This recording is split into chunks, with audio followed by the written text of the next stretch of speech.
Ah! Whoa! Hi! You are an attractive man. Ryan, you ready? I'm ready. Are you ready? Are y'all ready? Yeah. Bring it on! Stretch. Okay. Welcome to the True North Podcast, where two practicing light workers get together every week to talk about... Of course, I would mess it up on a day like this. To continue an ongoing conversation about wholeness and healing for body and mind so that you can live as your true self and follow your true north. I'm Ryan. And I'm Abby. And today we have a very special guest. I'm so excited about today's episode. So we have Tony Islas with us today. Did I say your last name right, Tony? You said it perfectly. Fantastic. Okay. So Tony is an intuitive healer. He's a light worker. I would even call you part shaman. You're a Kambo practitioner who's very passionate about working with those that desire to know more about themselves and situations they face to bring out the best results. So Tony offers to share his gifts in a space where individuals can reconnect with themselves and maintain control of their everyday lives. Previously, Tony has worked as a professional services consultant in the IT security industry for Fortune 500 companies and is also, incredibly cool, a combat veteran of the U.S. Army. So combined with a unique perspective and methodology, Tony provides a strategic guidance in order for his clients to break boundaries by exceeding limitations. So welcome to the show, Tony. Thank you. Thank you, guys. I'm so impressed that you memorized all of that. I would have had to read it. Yeah, no, I didn't. I have notes. You just can't see them. On actual paper, I was ladies and reading a gentlemen. script, She printed yes. them off. Yes, if you know me at all, I am a pen and paper girl. So I know this hour is going to go by incredibly fast. So I am just going to jump right in. What the heck is a Kambo practitioner? Oh, okay. So Let's start there. So Kambo is this. It's a substance excreted from the Amazon green tree frog, and it's not venomous. It's not poisonous. It's not even toxic. However, the tradition is that it's administered outside the body through burn points, and it just kind of cleans you out, if you will. Some people call it a detox. I wouldn't normally traditionally use that word, but it cleans a lot of things out, such as negativity or panema, which is the natives use it. But, there's a lot more wholeness, connectedness to it. The science behind it, it's just pretty much peptides that clean you out and Interesting. replace all the ones that have been damaged through, environmental toxins, stress, physical ailments, things like that. In fact, I like to say Kambo found me, as cliche that is, because it's a crucial implementation of what helped me walk. Helped you walk? Yeah. Oh, that's a whole Okay, other so tell me story in about that. itself. Well, let's get into it. Like, you couldn't walk? Yeah. So kind of like Beyonce, I woke up like this. I was working for a big IT security firm at the time. I was an ethical hacker, and literally one day I woke up and my knees were really, really sore. And the next day I stopped walking, and I never got up for a year and a half. It's like you could not stand. I could not stand. I could not move. For a year and a half. I was in a wheelchair. Yeah, it was terrible. I was pretty much Just out of the blue one day, overnight. Yeah. Yeah. And, it was probably I've been through two war conflicts, Iraq and Afghanistan, and this is by far the worst. I always tell people when I talk to veterans or people in the military, you know what I mean? Like, if I lost my legs or something like traumatic like that, I could make peace with, knowing I can move on because I signed up for that. That's just cause and effect. But not knowing what was going on with my health or what was going on with me at the time just let me go down this rabbit hole of shit, pretty much, until I wound up on the other end of having certain abilities that I didn't have before this. Okay, so we talk a lot on this podcast that your body tells you a lot about whether or not you're on the right track in your life or not. And so what I'm hearing you say is you had a quote unquote day job, kind of the real job in this IT securities firm. You're a veteran, and then one day you can't wake up, or you can't walk. You wake up and you can't walk. And so then you discovered all of these gifts. So was that your body's response to, this is not what you were supposed to be doing in this life? Definitely getting my attention for sure. And I I'd agree. say. I agree with that sentiment wholeheartedly. So I'm just gonna be honest. At first, like, I grew up Roman Catholic. I'm Mexican. Like, my family is pretty much Mexican, so I grew up Roman Catholic. I'm not a good Catholic. I was like 2 times a year type of person. Check the block. That's a Easter, normal Christmas. Catholic. Yeah, normal Catholic, millennial Catholic,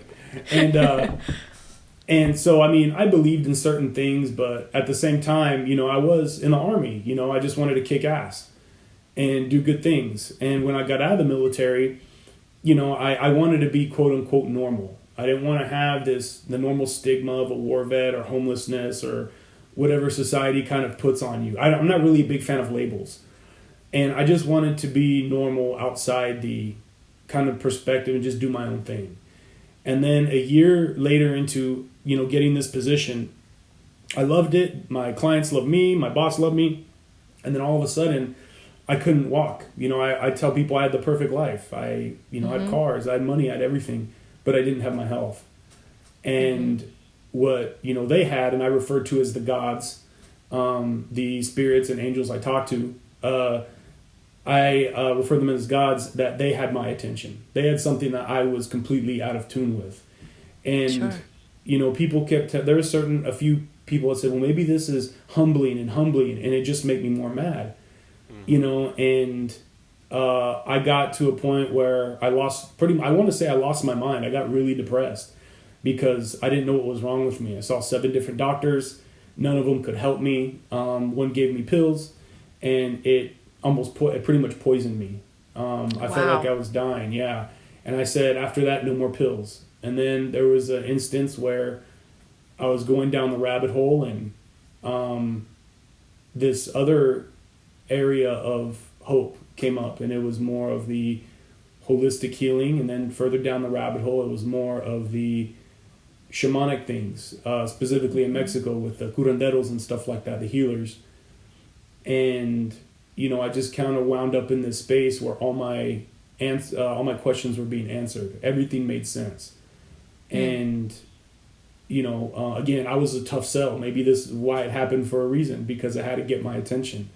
And I'm pretty resilient. You tell me I can't do it, I'll go over it. I'll go around it. I'll go under it. I'll go through it, hell.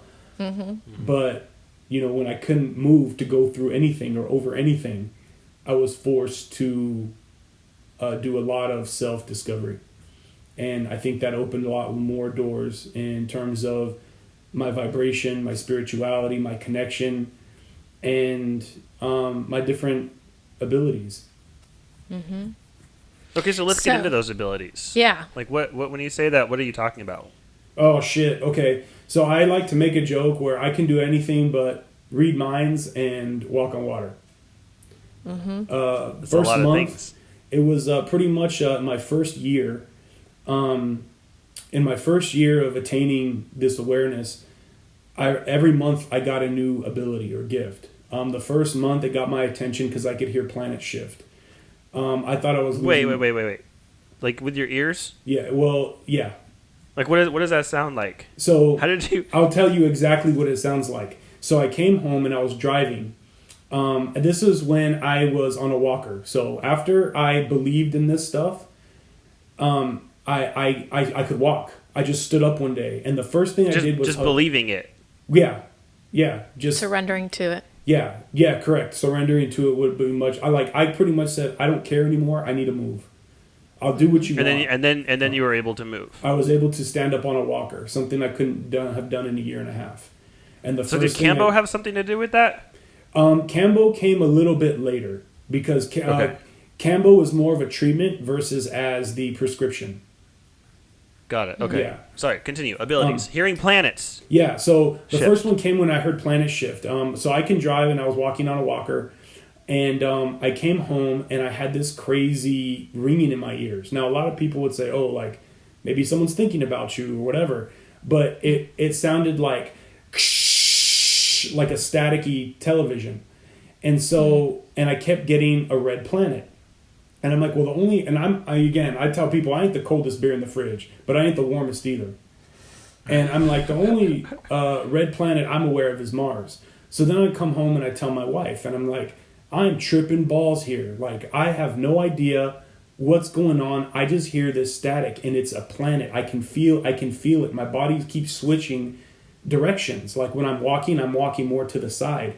I said it's just really sensitive, and I started freaking out a little bit. And I go on YouTube, and I'm saying, sounds of planet shifting on NASA. And I looked up Mars, and it sounded exactly the same. You can YouTube it. No way. And it'll sound very similar to my example. And you felt your body being pulled in a specific direction as you moved through the world that correlated to the way that Mars was shifting? Now, I don't want to say it was like, I'm not like an X-Man or anything where it's, such a traumatic shift. But it's little subtleties that, like when I was driving, I would kind of veer off to the side. When I got out of my car, I was veering off to the left. And, of course, my 3D scientific brain says, well, maybe that's because you're learning how to do shit again. But, sure. Since I am open to more of the other aspects of things, I want to say it was a vibrational pull where you naturally gravitate towards that thing. And I was naturally gravitating towards the left. And I was just kind of being receptive to it. And that whole month I would hear different things as far as planet shifting, can hear the sunrise, things like that. Good God. And I want to say it was more of my connection being established. It's kind of like when you do Wi-Fi. All the procedures kind of checked in, put in the code, and then all of a sudden I'm in. Mm-hmm. So what else besides listening to planets collide, sunrises, which is amazing? What other gifts do you have? Second month, I was able to talk to those who have passed on. I've talked to ancestors, family members, my wife's relatives. I was able to do, I guess you'd call it mediumship. I was able to see them very clearly, hear them very clearly. I like to say, like, I think there's 6 levels of clairvoyance. I'm 5. The only thing I can't do is taste. So I started to be able to see, hear them, and everything. And then I was able to pass some spirits on that were stuck. It was more than often than not, usually the first of the year, I get these things attached to me and I move them back on. And I'm like, so that was the second month. Third month, I was able to talk to angel saints, deities. I refer to everything as the gods. And then when they say, oh, who? Then I break it down. Kind of like, hey, get me a Coke. What kind? Sprite. Right. Okay. That makes sense. So I was able because to... we're in Texas. Yeah, right. And I'm able to talk to... I work with 4 primary angels. Archangels, if you will. That's Michael, Gabriel, Uriel, and Raphael. Call them into the space. And, they're kind of... I call them brothers when I do readings, or, those of you who have read with me, you all hear Brother Michael or Brother whoever, because we're all connected. I journey with them. I do everything with them. When it comes to insight, when I'm opening different vibrations or dimensions, I do everything with them. And they're kind of like my patrons. Fourth month, I felt that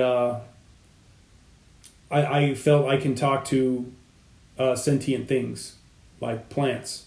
Well, technically they're living, but you know what I mean. Plants, animals, things I call second dimension. Rocks. Yes. And do you talk to rocks? Yeah. Do they talk back? It's not like, hey, what's up? How's it going? It's a frequency. But it's there. Trust me, I've explained this to my army buddies, which I was really reluctant to. And they actually told me some of it makes sense. And I say it's a radio station. I tap into a radio station. I got Sirius Radio and you got the standard. And it's nothing personal. That's just what it is. And, I'm on that subscription, when you buy a new car. Yep. And I tune into it, and I can just feel it. I can feel the words. I can feel its communication. I can feel the emotion. And everything is based through emotional connection. None of it's, I would say the logic comes later. Piecing it together is the more logic brain part. The actual connection with anything else is emotion. Oh, shit. The 5th month, I was sleeping and I kind of astral projected. And I don't want to say kind of. I want to say I did. And I met God himself. Itself. Wow. I was going to say, why is it a him? Yeah. I want to say the sense of humor makes it more masculine, but it's just it. It's a being that's everything. And it was so awesome because during that time I was connected to every living thing. I could hear prayers. I can hear people wanting to kill themselves, suicidal thoughts. I can feel everyone's emotions, everyone's fears. And once I kind of transcended that, and when I mean transcend was be a part of it, to where I can put my own input and emotions and everything in versus observing, I was able to talk to God. And every once in a while I still do. Very rarely do I do it. I do it for more peace.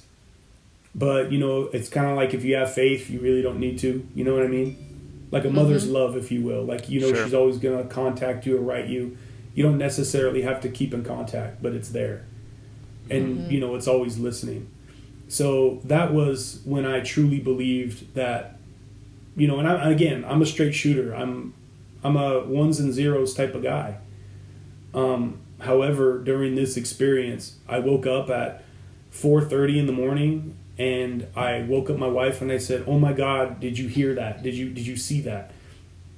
And we talked about it for a few days. It was haunting, not in a bad way, but just like what did all this all mean? Putting it together, and it was more of like an introduction to everything. Things that I didn't really think that were real, or that maybe I've thought about and said, you know what, man, this is maybe confirmation about that. 5th month, I can put my hands over things and I can see inside them. I stubbed my middle finger, and I had put my hand over it, and I was like, well, maybe I need to go to the doctor or something. But at that time, I was fed up with doctors. I didn't want to talk to another fucking doctor. Right. But I put my hand over it. My guides told me, hey, put your hand over it, my right hand with the palm. And I said, man, my finger's not broken. It's just the ligaments in the middle knuckle were swollen. And I started saying, okay, this is neat. So I started going up my wrist and seeing my bones. I could see as far as I can go with cellular. I can see certain cells. Wow. Different organs and, just things like that. Now, when you say see, are you saying like you actually have like a visual image in your mind? I like, can with see your it. eyes? Yes, I can see it. I can feel it, and I can communicate with it because it's a living thing. Often during my sessions, Raphael, which is, I call it God's healing, which is that whether that's emotional, spiritual, or physical, he's the one that guides my hands across the body, and he will kind of put where they need to be, and I'll talk to the organ or the cell or the instance of pain, the vibration. So like it's kind of funny because I call it cheating because I'm not doing it. I'm just being told, hey, this is what it is. I'm just asking the questions. You're sure. You know what I mean? You're just the channel. Yeah. Right. They're doing it through you. Sure. Right. So so then that's when I was able to do that type of healing. And what else? What's the other one? I can leave my body. It was funny because I say this when I'm in a lot of pain, which I lock up even to this day. There's times where my body's continuously detoxing and my body will lock up. Now, I won't stay in a bedridden position for a year and a half like I did, maybe a week, maybe a few days. But in that context, since I can't move, I just disappear, I call it, where I don't feel my pain. I let my body as a shell go through what it needs to, and I just leave and coast. Where do you go? I go through very similar to the shamanic tradition of 3 different worlds. Sometimes I'll journey in the middle world where I go look at my future, or maybe I'll go see if there's things attached to me, why I'm being restricted of movement. Maybe because I do believe in attachments. I actually had some attachments from Iraq when I was there that I didn't know about. And, I kindly removed those, and it's just different things. So sometimes I don't go too far in the future, because if anyone who knows me will tell you, I don't tell no one about my abilities or gifts, which is why I'm very thankful for this opportunity to share it with you guys and people I trust. Because I'm very, I guess, old-fashioned in that sense. And not that, it's bad to have a website or nothing. It's just, I guess maybe there's still a little discomfort and the stigma surround. I mean, look at me. I look like I deliver food. You know what I mean? So, Well, I will be honest. Like, my first impression of you, because I initially came to see you about some like major neck pain that I was having, and my first impression was, yeah, like you look like this big dude that's been in the army, like you do. And so I'm like, this guy is an energy worker. Yeah. If we're talking about like generalizations, yeah. Yeah, I mean, it's pretty interesting because, I got that a lot. There was instances where I had certain people call me in to work with people with cancer. Now, granted, whether you believe in this or not, I'm not a doctor. I firmly disclose that. I can't cure anything. I can't treat you. I'm not, Jesus, or I'm not a surgeon. I'm the last person maybe you want to have around during these times. However, when I'm asked to be a part of it, I bring peace and maybe a little confirmation from a total stranger. Maybe can give them a little peace knowing they're on the right track. Numerous instances, numerous times they said, wow, that's exactly what my doctor said. And again, I don't look these people up on the internet. I just go because that's where I'm called to. And I put my hands on them. And again, I don't really physically need to touch. I always get permission.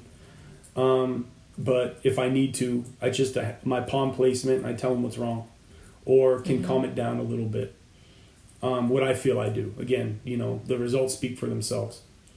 Yeah, but, absolutely. These are things, it's treatment nonetheless. And it's not a treatment I'm providing, but more of like an opportunity. And, it's just one of these things that allow me to, it really had to be in tune with myself. And during that whole year I call of learning or gaining these new abilities, it was just trusting it. So you do strike me as someone who is very trusting of all of this. Well, like I anytime I'm met with some weird ability or intuition or revelation or something, I immediately go into skepticsville and try as hard as I can to logic my way out of it. And I only really open up to believing that something is legit once I've exhausted all of my resources available to me and disproving it. And I don't hear that anywhere in your story. Like you were 7 months in, and you've gained a new superpower each of those months, and then all of a sudden you're just like, well, this is what I can do now. That's how it works. Yeah, well, there's 2 reasons for that. First reason is and you can ask anyone who's worked with me. They say, well, why do you do this work? Because I can walk. As selfish as that is, so I can walk. That's all the proof you need for all of it. I do it so I can move. That's 18 months of really, really strong proof, though. Right, exactly. And, one of the things that makes me go into this space was I couldn't be able to hug my wife. My wife and I are best friends. And when that was taken away from me, not only my freedom of movement, but being able to express my love and appreciation for my wife and being able to feel her hugs, it just killed me. So I said, look, I do it so I can walk. I do it so I can hug my wife. And the second reason is I like to say I'm a good soldier. I just listen. I follow orders. And I trust it. A lot of people come to me, well, what are my gifts or what are my abilities? I'll tell them, but it means nothing if you can't trust it. And it has to do with yourself. It's not even hard, self-reflection like the grasshopper and the puddle and the ripples on the pond. It's not that. It's just, what do you trust? What in relation to this do you trust about it? And how do you go forward using it? And it's just baby steps. But, I find out my application and my ability to explain it makes a lot of sense because I don't make it weird. I'm to the No, point. not at all. I try to make it very understandable and very easy. Well, and you can tell just in how you've described things to us here, you have this great way of like putting it in layman's terms so people get what you're saying. Like you have the best analogies ever. So in a way that, yeah, it makes complete sense. So you went through all these months like learning new gift after gift after gift. So how did you come to this point where you put it together to sort of make it a practice for you to do for other people? So like, I guess kind of what I'm asking is ultimately like, how did you get to that point and then realize like, what does a session look like if someone were to come see you? So, first it was just friends and family. You know, it was just, Right. you know, kind of bullshitting. And I don't want to say bullshitting in the nonsense. I'm kind of like shooting the shit and then, okay, I'll tell you something cute about yourself. Like there's times where I'd go to dinner and I'd go to my cousin's wife and say, hey, let me see that ring. Because it was talking to me.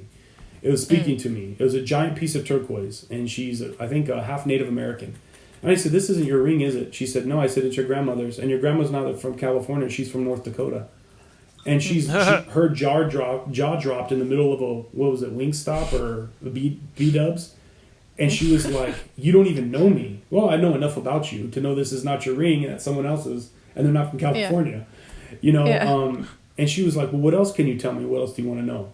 You know, it's kind of, I call it parlor tricks. And I don't do them now.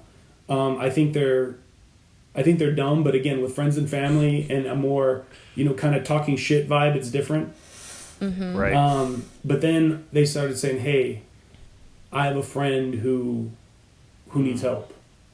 And believe it or not, you know, again, I was very closed off to this. In fact, there's instances where, you know, I'd go in tears with my wife saying, I don't want to be a weirdo. You know, I don't want people hitting me up and, you know, bringing a lot of fear to it. I don't want to be doxxed. I don't want to be, you know, sued. I want to be left alone. You know, I'm not someone who goes out for publicity or trying to make a statement. I just want to do my part. Mm-hmm. And I had a cousin who recently lost her brother. And my aunt, you know, I was really never close to the family as far as visiting all the time or whatever, but I knew she was always around. And so I knew her. And I said, you know what, you know, Aunt Bobby, the only reason I'm helping you is because I remember as a little kid you being always around.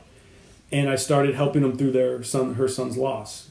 And my cousin started bringing a whole bunch of her friends and family from California. Now, my mom's from California, so, you know, it's a little bit more open there, which gave me the space needed to not so much feel like shun myself out. Mm-hmm. Everything I was talking to, everyone could relate to it. I didn't have to explain it. I didn't have to go why it's against the Bible or this and that. And that can get annoying after a while, you know, because you're not going against, you know, the word. You're going with it. You're just adding to it. Mm-hmm. And that's the best way I can describe it. So once I I felt more comfortable. I was doing like 7 readings a day, just like a machine gun. And I love it. I love being in that space. You know, believe it or not, like I like being in the dark spaces. I like where it's hard because I can get myself out, but I can also bring light to the situation. And not me, but the angels bring their own blessings as well. Mm-hmm. A lot of the stuff I do is I make people interact with the energy, the magic that I do. Because I always say, I was saying in 3 days, you're going to wake up from this dream and you're going to realize I'm full of shit. And I don't want that. No, I don't want it because 1, this is your experience, and 2, you paid for it. And I don't want you to think that, hey, I didn't get nothing out other than where I'm at before. So during my sessions, especially with Raphael, I make everyone touch the energy. Before, there's nothing. And I'll even step away. I want you to be in your own mind. If you don't see it or anything, that's on you. But once I manipulate or change, and I don't mean manipulate the mind or the situation, sure, but manipulate what we're doing as far as blessings are concerned, then I have you reconfirm it and touch. And it's usually a vibration, heat, like a magnet. And they were like, oh my God, this is weird, or this is that. And I felt more comfortable with the interaction where people actually know that this type of healing exists. What is it that you're having them touch when you say touching the energy? So, especially when I do, like, let's say liver. I always get the liver detoxes fear. and stress. So I'll put their hand on their liver and I say, put it around 3 inches up. And they'll say, what does it feel like? Well, it feels like air. It feels cold. I said, you're absolutely right. I put my hands over them. I do my blessings. I request for help. I talk to the liver. I talk to the stress. Tell it you're no longer needed here. We're moving forward.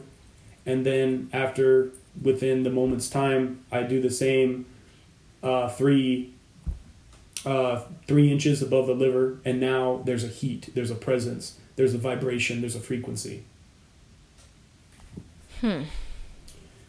Yeah. So, and you know, it's kind of funny to see people, especially men.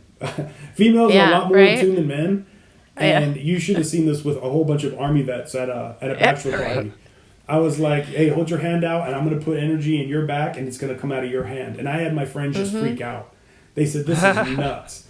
One friend I have is really religious.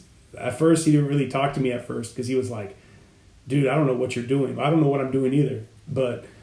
And I'm like, no, I'm just kidding. But I just tuned into the radio station. You know what I mean? Yes. And you did that in my last session with you where you had me like feel it before and then feel it after. I can attest. Yeah. You feel something. It's really cool. Yeah. Okay, so really cool. we have a bunch of tribe members right now who are just beginning to discover their own gifts. Wonderful.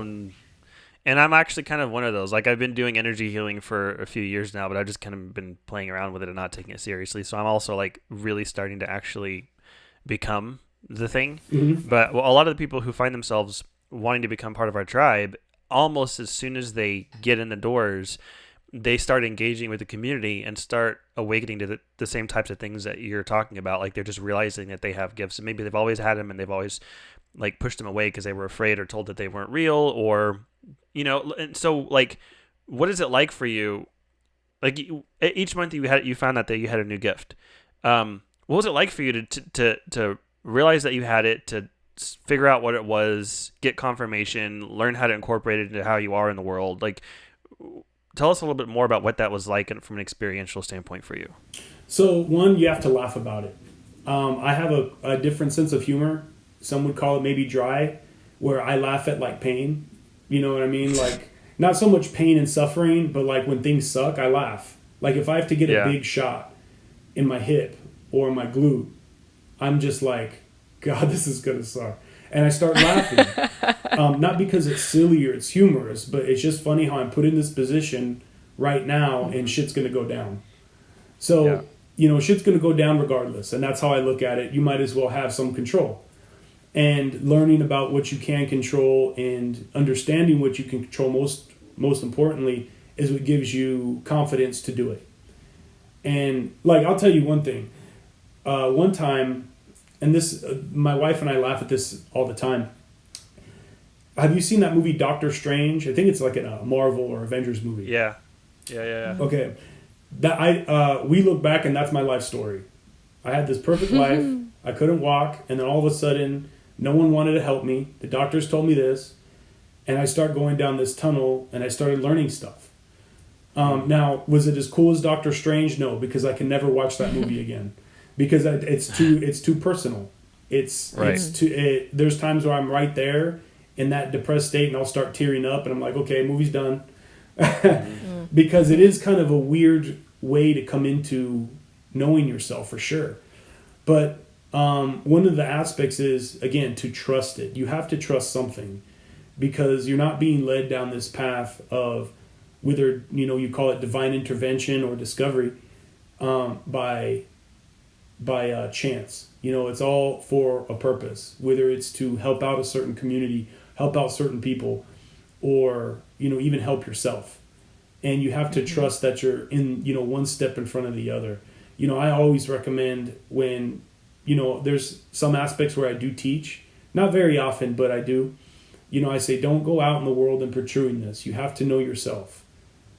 You know, you're not going to paint the Mona Lisa the first time. So start with finger painting and know what it's like to go through the process of really exploring your creativity. And because that's where magic is truly meant, is through intention. Whether that's good magic or bad magic, all of it's intention. And if your intention is not in the right mindset, you can do damage to yourself and to others. And no one wants to do that, especially being light workers or, working with, guides that love you and love the work that you're doing. And that's something that I would connect with most importantly is knowing who you're talking to, knowing who's on your team. So when those times of judgment come where you're like, well, maybe I am crazy, maybe I am coloring outside the lines a little bit, you can go into that happy space and, have this little tea party, if you will, and then be reassured that, hey, look, this is what it is. And it's funny because once you ask, in a few days, you'll start finding these little confirmations that saying, I am on the right path. And that's what you start believing. Because some of it, like me, we got to see it through 3D world. I know people that are so far off into it that, it's hard for them to ground themselves back into 3D world and everything's stone and crystal people. And even I get kind of thrown off by it a little bit. But at the same time, who they are creatively is what I respect and what I trust. And I can, go off with that and find the common ground to make sense of it, to understand people. And most importantly, understand where my ability or gift can benefit them. Okay. Did you have something, Ryan? Oh, I have a lot. I know, I do too. I just don't want to cut you off. I've been asking a lot of the questions, so I want to hear.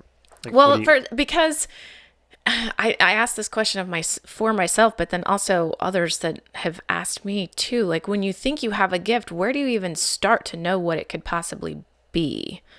Like, if you want to open that door, what advice do you give to somebody that, do they sit and meditate? Do you ask spirit guides? What do you say? So, this is my thing. I would never say, I don't like the word meditation. I like the practice. I don't like the word meditate.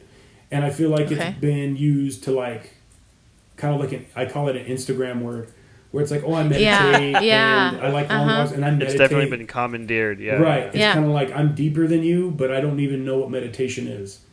Mm-hmm. And a lot of people, with meditation, in my experience of, I call my practice of meditation, I call it journeying, because I'm actually engaged. I can interact.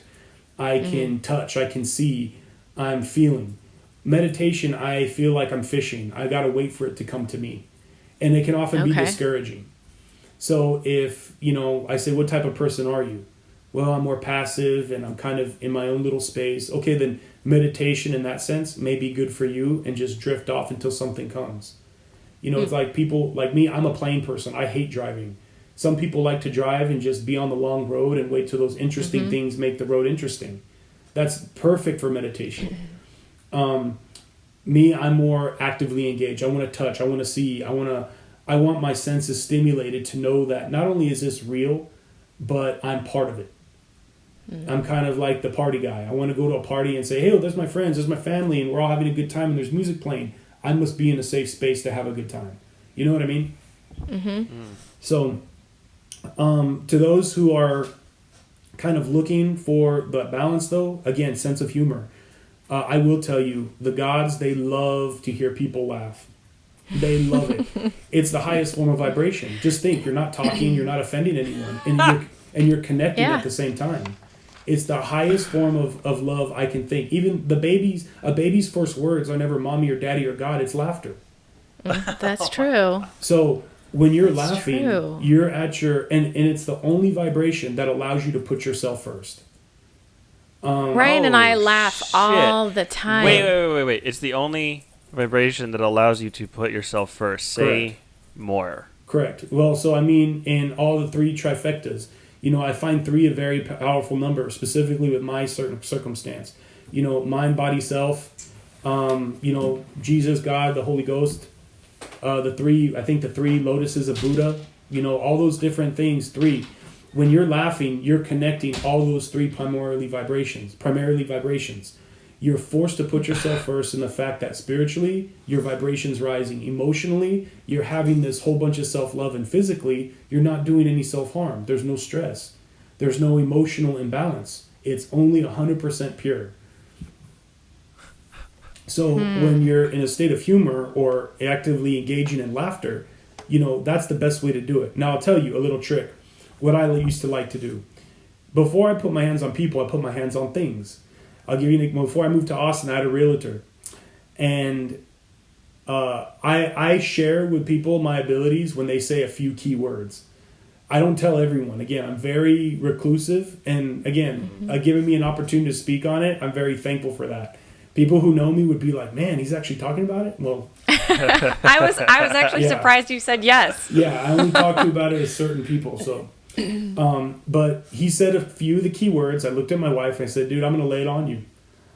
And again, I don't know him. He doesn't know me. I told him a lot of truths, and I used to get salt shakers or cold glasses of water with ice in it when they take you out to eat and stuff.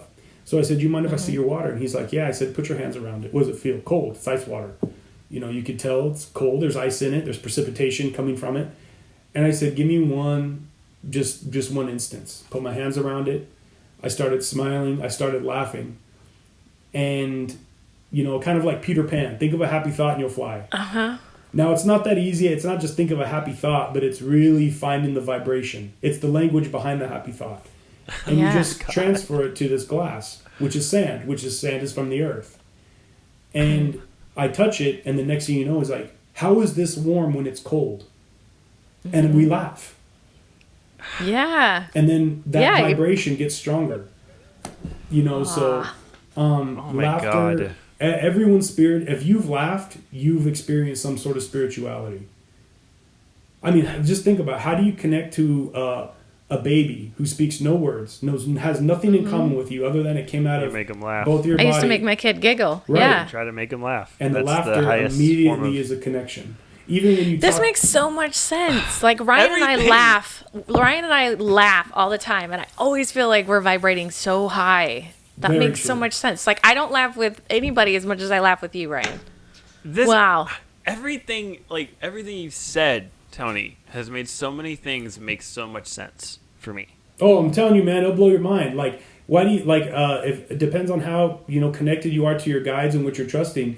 They talk like little kids because they don't want you to dig too much into it. They say things like backwards to me sometimes, and I'm like, what does this mean? They say, we need you to laugh. You're taking this way too seriously. We need to see you happy. And I'm like, well, it's kind of unhappy not being able to walk.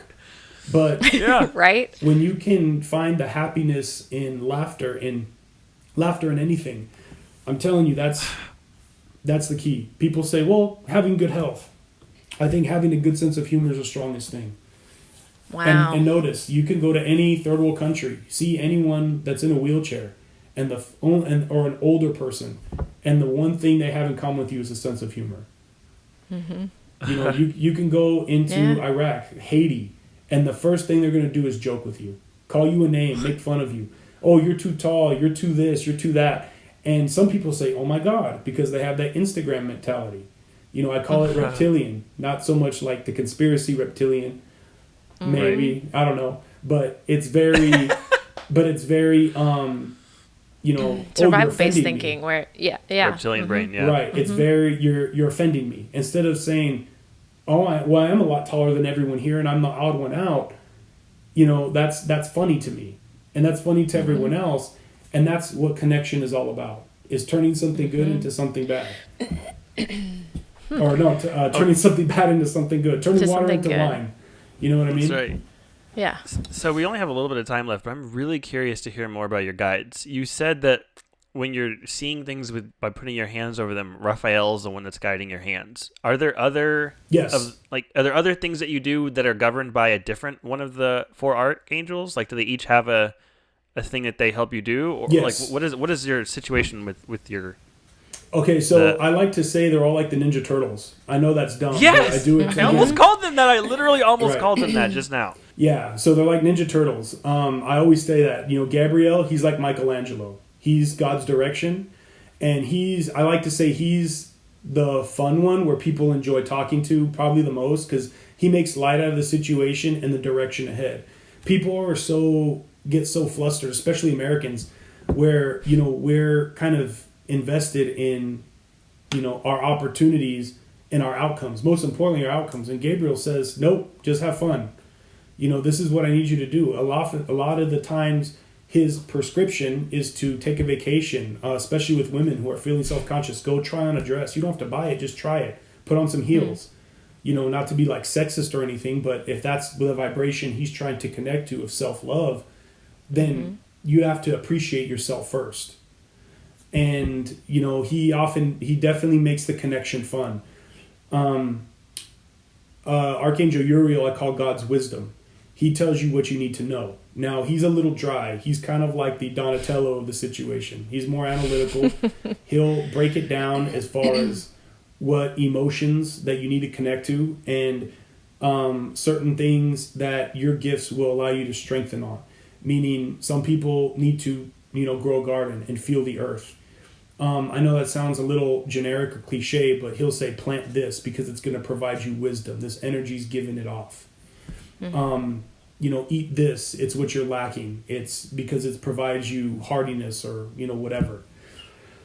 Raphael, you'll definitely feel him more engaging because that's when I kind of physically do the work. And then Michael, also the extractions. I'm telling you, I can go deep with Michael. Michael's like Leonardo, you know, kind of dry, very forward.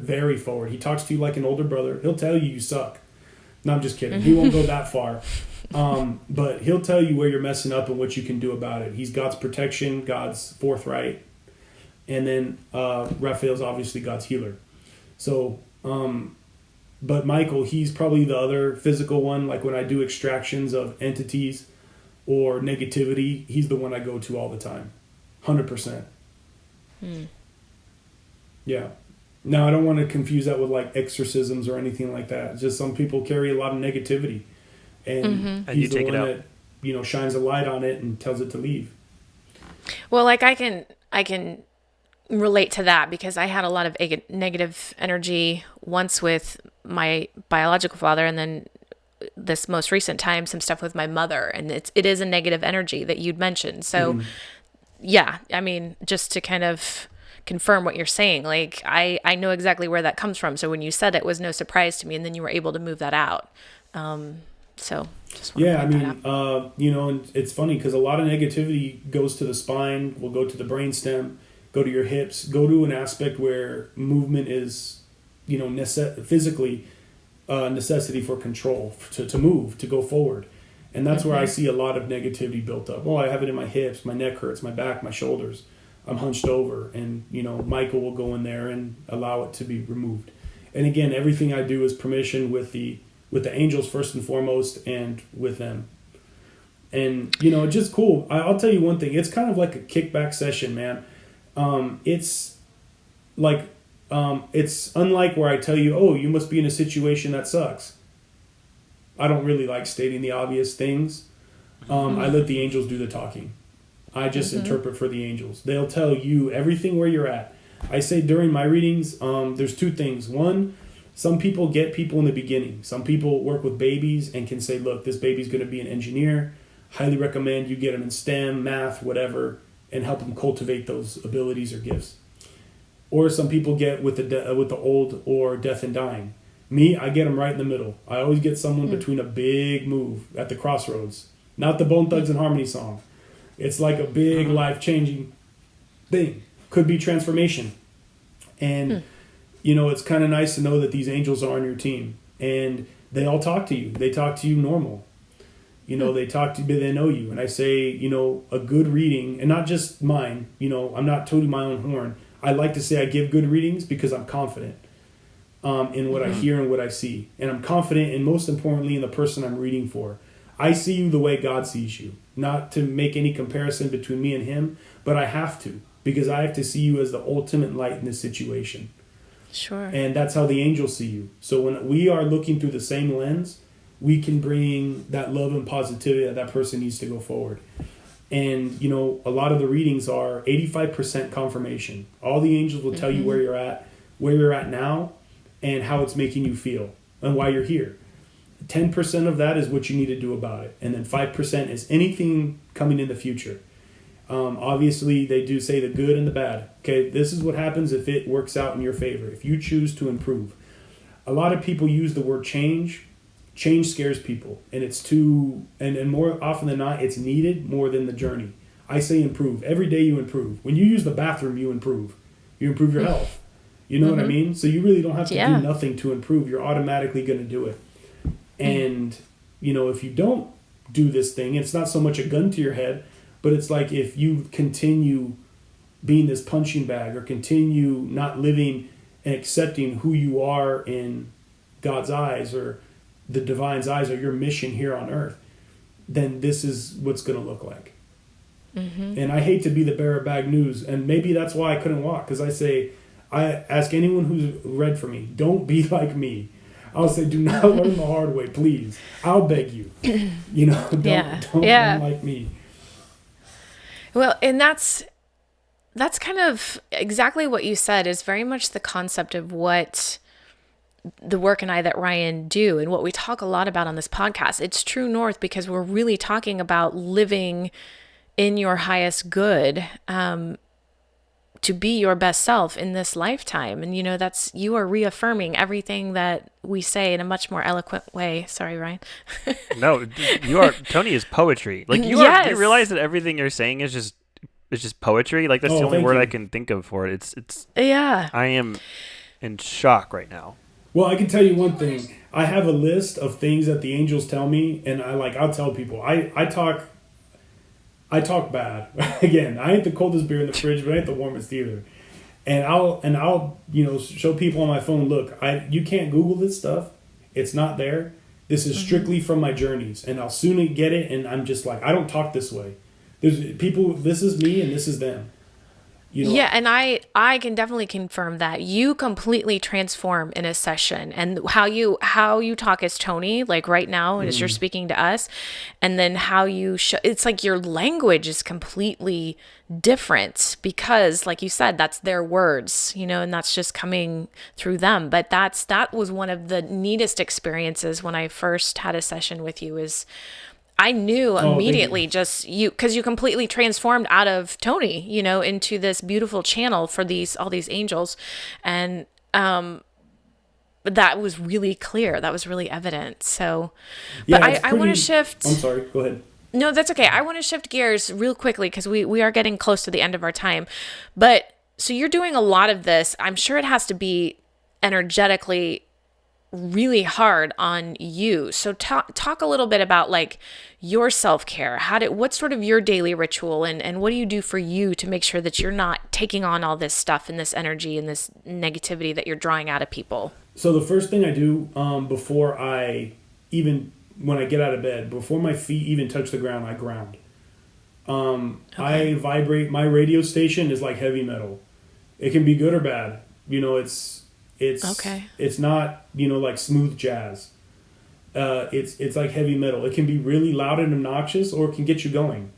And I have to kind of channel that energy and ground before I get out of bed, because if not, I don't do it. And then I protect myself.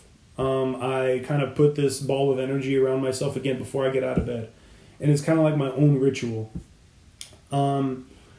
I'll wake up in the morning and just, be thankful. What am I thankful for? I know that sounds dumb, but, It doesn't have to be, I'm thankful for my job or my kids or, some Leave It to Beaver shit. What are you thankful for today, for Thursday at 9 o'clock in the morning? Well, I'm thankful that I got up. I'm thankful for my dogs. My dogs just had puppies, and I'm thankful for all of them. Yes, a lot of puppies. They're so cute. So I'm just like, I'm thankful for my puppies, and it's getting me out. I'm thankful for my wife. I'm thankful for Austin, Texas. I'm thankful for Texas, period. I'm just I'm just grateful. And that allows that energy to be reinforced in this ball of energy I surround myself with, because it's not no negativity wants to come towards me. Then you hydrate. I can't tell you enough how, if you don't like water or you don't like peeing a lot, maybe this work is not for you, because you need it. There's times where I skimped out and said, you know what, I'm not thirsty. My mouth is really dry. And I've been in bed for like 2-3 days. Wow. Because I've had a reading that was just so taxing on me. So the water, does it, because we are made up of so much water, it's cleansing, like for you, that's one way to kind of... It's hydrating, it's good for the cells, it's good for the energy. I mean, we're cucumbers with emotions. So, yeah, right. So true. So I mean, a lot of water is definitely good. What else? If you can responsibly do that and play with the vibration and play with the grounding, you're well on your way. I mean, if you see any movie or talk to any like real deal, healer, all they are is funny. They just say dumb things all the time. And, Yeah. and it's like you're thinking, man, it's supposed to be like, we're breaking bread and carrying our own cross. It's supposed to be like church. No, it's nothing like that. You know what I mean? It's all fun and jokes, and it's a family affair. So that's the best way to do it. Is laugh, ground, drink water. That's for sure. Laugh, ground, drink water. Okay. Oh my gosh, Tony, I could sit here for hours just talking to you. This has been amazing. We have one more question, though. We do, because we always end out our show the same way. And it is, you said you were just talking about waking up and talking about what you're thankful for. We end every episode with what we're grateful for. So that is one question we asked you kind of in the inquiry. But so we're just going to kind of wrap up that way. Just, what are you grateful for? But being grateful for each other on the call is off limits. Okay. That's too easy. I'm grateful for my health first and foremost. Like I said, if this hadn't happened to me, and even when this did happen to me, I said I want to laugh about it. That's my goal. My goal is not even to walk. I know I'm going to walk again. I just don't know when, and I don't like going through the pain. But my goal is to laugh about this. Now, am I laughing hysterically at it yet? No, I'm not there yet. But I can laugh about it. I can laugh about being in a wheelchair. I can laugh about the pain, because the blessings that I've received in my knowledge in my own health journey and helping others, if they have health issues or anything like that, and a better understanding of communicating with entities like Raphael, I'm much better positioned to feel and understand. It's making me much more compassionate. In the Army, it's just like, well, put some Motrin or drink water. It's very just pick up and go. It's all mental. Quit being a wuss. But my compassion level is up the roof for it. And I guess that's also very healing. So I'm very happy to be walking, and most importantly, being able to hug my wife. Like, I'm 6'4", and I was, I felt like I was maybe 5 foot in a wheelchair for a year and a half. So, being able to, hug my wife again and stand and move on my own is super, very much what I'm grateful for. Absolutely. Awesome. People don't know what it's like till it's gone. And, I was one of those kind of douchebags. I just wanted money, success. I was caught up in the corporate life, you know what I mean? And it means nothing when you don't have your health. Nothing of that. None of that matters. So true. Yeah. Oh my gosh, well said. Ryan, what are you grateful for? So, you posted a thing on our tribe this morning about a 28-day nature challenge that an Instagrammer is inviting people to. Yep. And I had a moment of gratitude this morning when I was reading the description of this thing, like spend 2 minutes in nature every single day and for 28 days straight and let us know how it goes. And the moment of gratitude was when I realized that that's just something I've been doing. Like, all of my spiritual practices are things I've had to be very intentional about, and I cultivate them and I craft them and I invent them and I, set my intention and make sure that I do them. But then I realized that there was this other spiritual practice I was just doing already for I don't know how many days. I haven't been counting all the days. I never considered it a spiritual practice, but it's starting my day walking around in my backyard barefoot every single day, even when it's raining. And so it was like a little confirmation, and it's like, hey, you don't have to try so hard to be on the right track. Just set yourself on, like, just do what comes naturally to you, and you might just find that you're already on it. So that was a nice little gratitude ping this morning, just realizing that I was already kind of doing a thing without even realizing it. Yeah, that's beautiful validation. Awesome.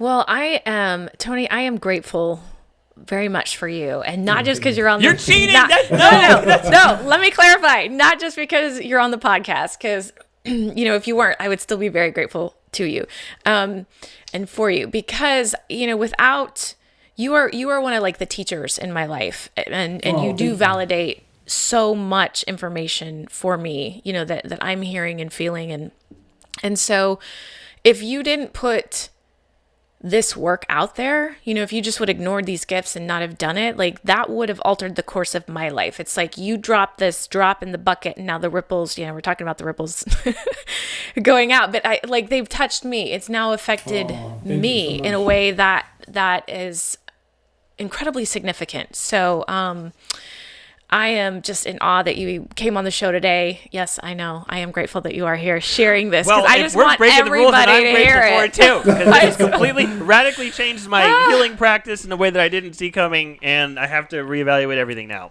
But I'm grateful for it. Here's the cool thing. Like, this is what Ryan and I talk about all the time. This is the work that we're putting out in the world that we want other people to see and how we want them to see themselves. And then we have this beautiful soul of you that comes on and kind of validates everything that we're saying. So it's incredible. And I am grateful for you doing your work. So yeah. So, all right, Ryan. Well, I'm so in a different place right now. I'm not even in podcast land anymore. I don't know how to podcast. I have like a million things going on in my head right now that's just taking me out of that. Okay, so until next time, thank you for loving me. Thank you for being there. And if you want to know how to reach out to Tony, check out the show notes. Okay, bye. We are grateful for you. Thank you for listening. And if you like what we're doing and you want more, then you can join our tribe to interact with other like-minded individuals. You can go through our Patreon page, which is patreon.com/True North Podcast 11.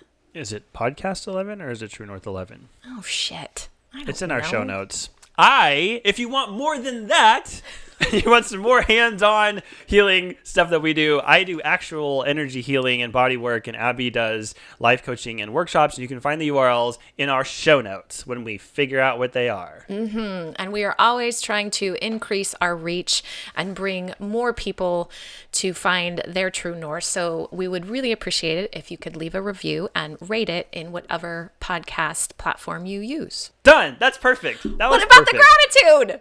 This one. Hang on. And one last thing. What are you grateful for? There. I said it. I said the thing.